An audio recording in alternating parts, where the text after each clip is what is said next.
রাসূল পাক সাল্লাল্লাহু আলাইহি ওয়াসাল্লাম ইরশাদ করেন, মুনাফিকের আলামত তিনটা। প্রথমত সে কোরআনের কথা শুনবে, ঘাবড়াবে, তার কাছে ভালো লাগবে না।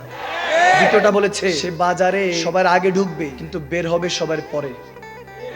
যেখানে মধ্যে ফিতনা ফাসাদ গুনাহ থাকে, দায়ুস থাকে। দায়ুস লা ইয়াদখুলুল জান্নাহ। দায়ুস যারা বেগানা, যারা বেহায়া, তারা কখনো জান্নাতের সুঘ্রাণ পাবে না। থার্ড ওয়ান, মসজিদে সবাই শেষে ঢুকবে কিন্তু বের হবে সবার আগে। আর যদি কোন মুসলমানের উপর আক্রমণ হয়, বাংলা থেকে যে আগুনের লেলিহান বের হবে সেটা দাঁড়ায় রাখতে পারবে না। আমরা এখনো প্রস্তুত আছি, অস্ত্র জমা দিয়েছি, ট্রেনিং নয়। আর ছাত্র সমাজ তো দেখাই দিচ্ছে অস্ত্র ছাড়াই দেশ স্বাধীন। ছাড় দিচ্ছি, ছেড়ে দিচ্ছি না। মনে করেছো আমার নবী সিংহরা মাঠে ময়দানে নাই?